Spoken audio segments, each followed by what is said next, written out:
कांग्रेस महासचिव प्रियंका गांधी और केंद्रीय मंत्री और बीजेपी के नेता ज्योतिरादित्य सिंधिया के बीच जुबानी जंग जो है वो तेज हो गई है। दोनों नेताओं ने एक दूसरे पर शब्दों के बाण चलाना शुरू कर दिया है। दरअसल कांग्रेस और बीजेपी के बीच मध्य प्रदेश में सियासी घमासान चल रहा है।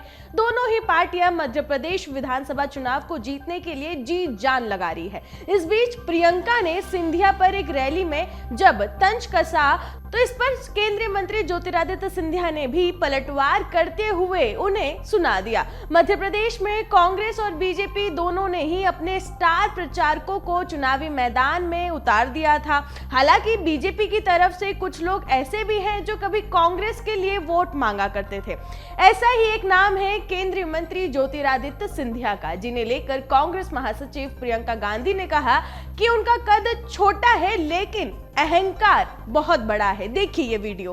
क्या है कि कद में थोड़े छोटे पड़ गए लेकिन अहंकार में तो भाई वाह। इस पर सिंधिया ने पलटवार करते हुए कहा कि अहंकार पर शिक्षा देने से पहले खुद शीशे में जाकर अपना चेहरा देखना चाहिए। अब आपको बताते हैं कि आखिरकार प्रियंका ने ऐसा क्या कहा। आपको बता दें कि एमपी के दतिया में एक रैली को संबोधित करते हुए प्रियंका ने कहा कि बीजेपी के सभी नेता थोड़े अजीब हैं। सबसे पहले हमारे सिंधिया हैं, मैंने उनके साथ उत्तर प्रदेश में काम किया है। असल में उनकी हाइट थोड़ी छोटी है मगर अहंकार तो वाह भाई वाह। देखिए ये पूरी बाइट आखिरकार प्रियंका ने दतिया में रैली को संबोधित करते हुए क्या कहा था। और देखिए दरअसल एक बात समझ लीजिए, इनके जो सारे नेता हैं ना बड़े विचित्र टाइप के नेता हैं। पहले तो हमारे सिंधिया जी जानते हैं, मैंने उनके साथ यूपी में काम किया। अब क्या है कि कद में थोड़े छोटे पड़ गए लेकिन अहंकार में तो भाई वाह। जब हम काम कर रहे थे यूपी में काम कर रहे थे तो देखो यूपी वालों की, तो हम भी यूपी के हैं, आदत है हम लोग शिकायत, गुस्सा, नाराजगी सब निकाल देते हैं। महाराज बोलने की आदत नहीं है। लेकिन भैया उनके पास जो भी कार्यकर्ता जाता था कहते हैं दीदी कि हम क्या करें, महाराज महाराज कहना पड़ता है, हमारे मुंह से नहीं निकलता तो फिर कुछ काम ही नहीं होता हमारा। वैसे उन्होंने अपने परिवार की परंपरा अच्छे से निभाई है। विश्वासघात तो बहुतों ने किया है लेकिन इन्होंने ग्वालियर और चंबा की जनता के साथ विश्वासघात किया है। आपके पीठ में छुरा भोंका है, बनी बनाई सरकार को गिरा दिया और वो बनी बनाई सरकार आपकी थी, आपने वोट दिया था उसके लिए। प्रियंका ने आगे ये तक कहा कि उनके पास जाने वाले हर कार्यकर्ता उनका यही कहना है कि महाराज सिंधिया को कहना पड़ता है। अगर हम ऐसा नहीं कहते हैं तो हमारे मुद्दे नहीं सुलझाए जाते हैं। कांग्रेस महासचिव ने कहा कि उन्होंने अपने परिवार की परंपरा का बखूबी पालन किया है।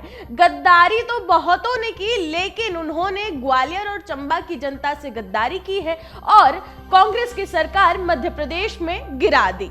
अब इस पर सिंधिया का पलटवार भी सामने आया है। आपको बता दें कि प्रियंका गांधी के इस बयान पर सिंधिया ने ट्वीट कर पलटवार किया है। सिंधिया ने कहा कि अहंकार पर पाठ पढ़ाने से पहले उन्हें आईना देखने की जरूरत है, यानी कि प्रियंका गांधी को आईना देखने की जरूरत है। सोशल मीडिया प्लेटफॉर्म एक्स पर उन्होंने लिखा कि प्रियंका गांधी पार्ट टाइम नेत्री है, तो इन दोनों परंपराओं के फर्क को समझने की उनकी क्षमता जो है वो कम है। इसकी आशा मैं उनसे नहीं कर सकता। किस परिवार के सपूतों ने अफगानों से लेकर मुगलों और अंग्रेजों तक भारत माता की रक्षा हेतु अपने जान की कुर्बानी दी थी। उन्होंने आगे ये तक लिखा कि किसी ने चीन से भारत की रक्षा करना तो दूर, उन्हें भारतीय जमीन भी भेंट करने के रूप में दे दी थी। किस परिवार की दूसरी पीढ़ी ने सत्ता के लोभ में इमरजेंसी लगाई थी। किस परिवार की वर्तमान पीढ़ी स्वयं विदेशी मंचों पर जाकर देश को बदनाम कर रही है। काबिलियत को कद से तोलने वाले अहंकार का पाठ पढ़ाने से पहले खुद आईना अपना देख ले। इसके बाद केंद्रीय मंत्री ने लिखा कि भ्रष्टाचारियों और वादा खिलाफियों के शासन को बार बार सिंधिया परिवार ने बदला है और दोबारा आपका सुपड़ा साफ करने के लिए मध्य प्रदेश की जनता जो है वो तैयार है। अब आपको बताते हैं कि आखिरकार कांग्रेस सिंधिया से इतनी नाराज क्यों है। दरअसल ज्योतिरादित्य सिंधिया ने साल 2020 में बीजेपी का दामन थाम लिया था।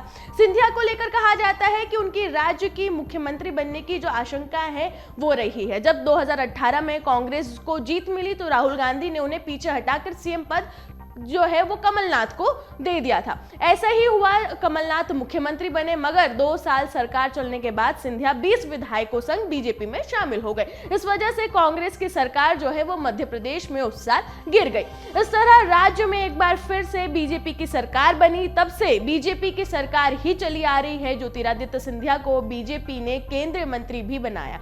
हालांकि सिंधिया इस बात से इनकार करते आए हैं कि वो सीएम बनना नहीं चाहते, मगर जिस तरह से बीजेपी ने एमपी के लिए सीएम चेहरे का ऐलान नहीं किया है, उससे जो है वो संभावनाएं जो है वो जताई जा रही है कि आखिरकार किसे सीएम फेस जो है वो बीजेपी बनाएगी और आने वाले चुनाव में क्या कुछ होगी बीजेपी की रणनीति, इस पर भी कई सारे जो है वो चर्चाएं हो रही हैं। अब देखने वाली बात ये होगी कि ये जुबानी जंग आखिरकार क्या रूप लेती है, ये तो आने वाला वक्त ही बताएगा। लेकिन इस तरह की तमाम खबरों के लिए बने रहे हमारे चैनल के साथ। अमर उजाला अब आपके टीवी पर भी।